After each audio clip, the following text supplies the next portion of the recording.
The Kremlin is anxious to avoid the word mobilization or draft into the military because the Kremlin says that everything is under control. It says that it has 400,000 newly contracted soldiers ready to go.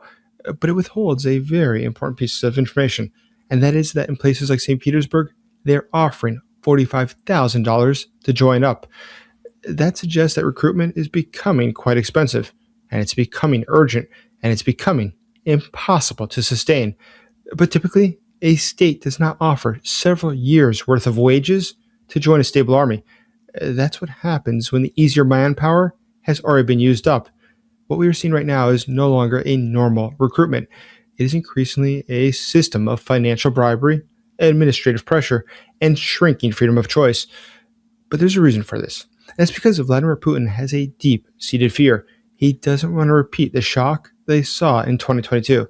In 2022, there was chaos. It was visible, it was political, and it's very costly.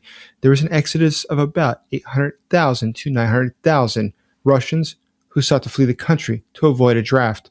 Currently, it's estimated about 650,000 of them remain abroad. That's about 1% of Russia's entire workforce ran away. But Russians during that same period, they transferred out of the country between 60 to $65 billion. So there's a simple lesson, an easy takeaway from this. Don't have a loud draft. Do a quiet draft. Have a system where the burden is very gradual and goes across a society, not all at once. Do not create a panic. But as this system is rolling out, more people are learning about it, and the panic is now spreading because people realize what's coming next. The Kremlin is not interested to find all the young men or just to have a chat. Something is coming. My name is Jason Smart. I'm a Kyiv Post special correspondent and national security advisor. The situation within Russia is, as always, quite interesting because every day there is a new disaster they seem to find. But in this case, it is a serious disaster because Russia is fighting a war that's increasingly unpopular inside of Russia. It's already burned through all the people who would have wished to join the Russian military.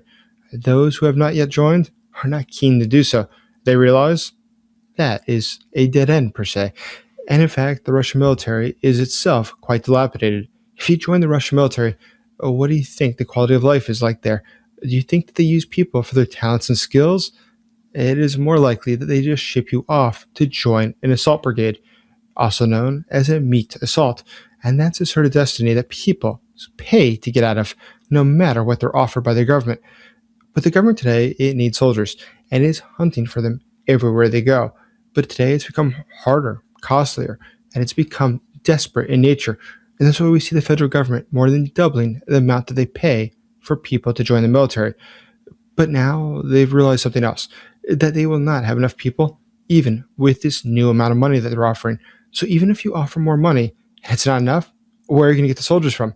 Well, sure enough, you can always draft them. So if the government there starts to draft people, we can expect things will get very complicated very fast for Vladimir Putin. Because today, people in Russia realize that's not the route they want to go. But the Putin regime is preparing, and the people themselves, they're also preparing, because this is not a fight they're going to give up on. Speaking of which, it reminds me, please check out the first pinned comment below where you'll see the question of the day. And right below that, you'll see how you too could contribute for the Ukrainian soldiers to get life-saving equipment. All donations right now are being matched by a generous donor. Thank you. So looking at the overall situation in Russia, though, with this going on, the people understand that the government, it's acting very suspicious. Why isn't the government really right now is turning off things such as Telegram? In fact, Russian military bloggers are saying it's because they don't want the population to organize against the government if, in fact, the new draft starts. But there's another reason that's very good. As you know, there is a new system called Max. Max is a communication system. But there's something very interesting about Max. Not only is it, in fact, owned by a relative of Vladimir Putin's, but it is something that allows the government to track you at all times, to know where you are, to know what you're doing. And that's very convenient for a government that can't find enough soldiers. So the people are catching on now why Max is being rolled out.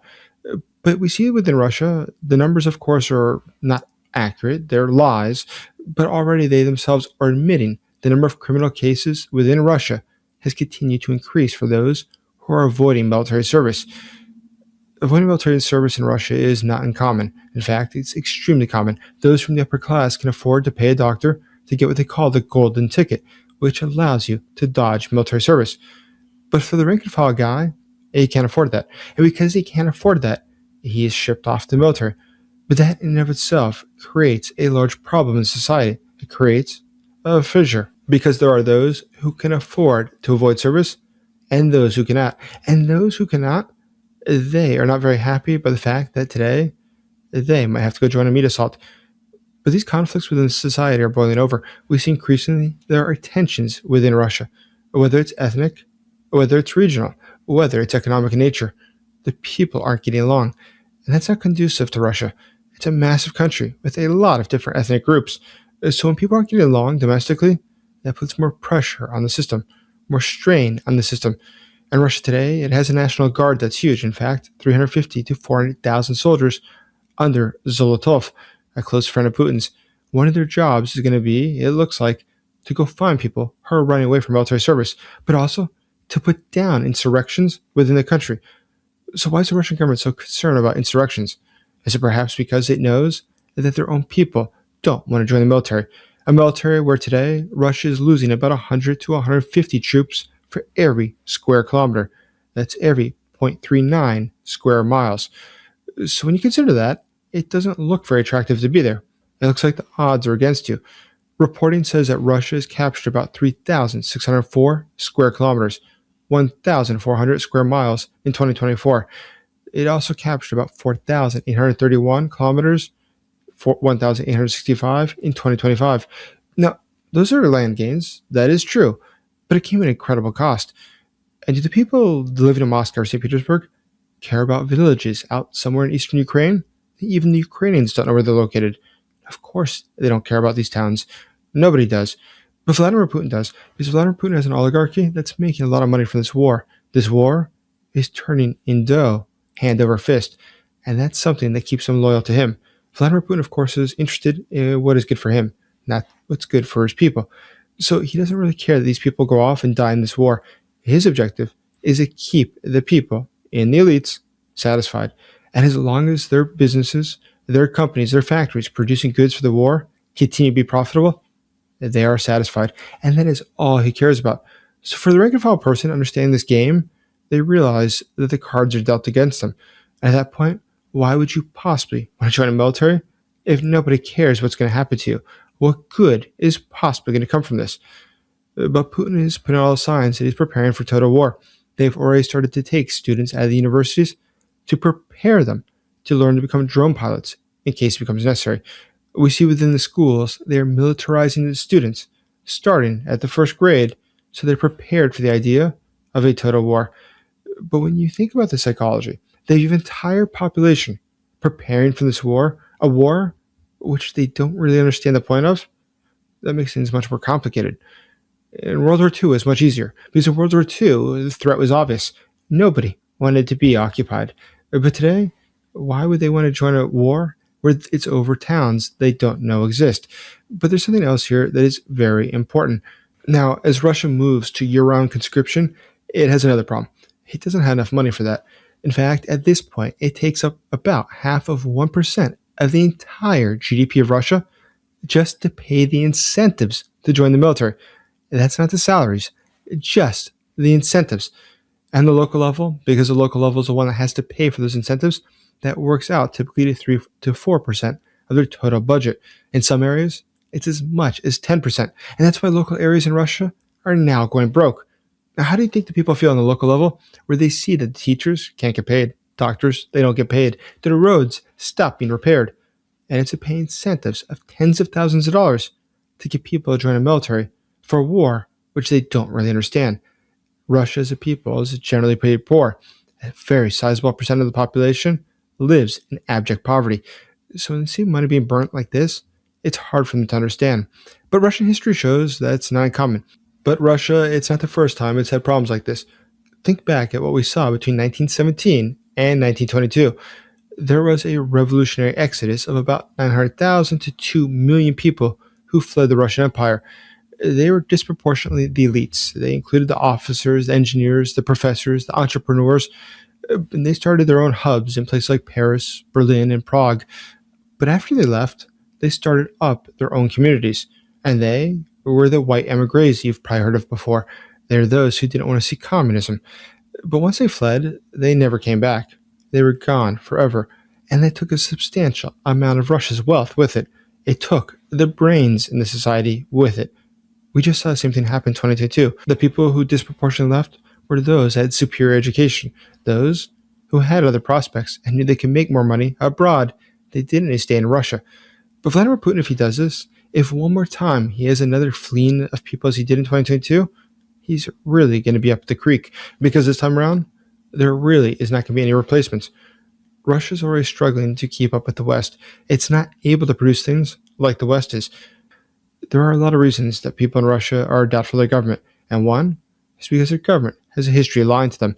And at this point, there's a very good reason that they should fear that the government is telling them that everything's fine. Come join the military. It'll be a great time. You'll get to explore the world. Because Eastern Ukraine and Donbass is not the sort of world, the sort of hellscape that anybody would wish to visit. But within Russia, there's something else that's fascinating that's occurring right now.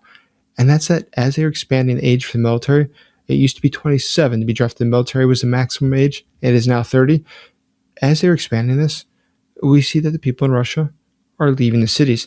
There's been an upsurge of people trying to leave Moscow, trying to get out of St. Petersburg, because they realize if this draft starts, there might be no stopping it, that their government could get the show on the road and decide to never take the foot off the accelerator. And the motivation, though, is the key part. Not because it's good for Russia, but because people close to Putin own factories that produce goods for the military, that produce uniforms for the soldiers. And so if that means that more soldiers have to go out to the front and be casualtied to justify the purchase of more uniforms, then it was well worth it. With that sort of a psychology, with that sort of a disturbed society, you can see why the people in Russia themselves are starting to doubt the regime. However, there is some good news. Vladimir Putin's poor planning, his terrible decision-making, is creating tension in the society. And that, very well, could be the trigger to the end of the Putin regime. Check out this video to see what comes next. As always, thank you for supporting Ukraine.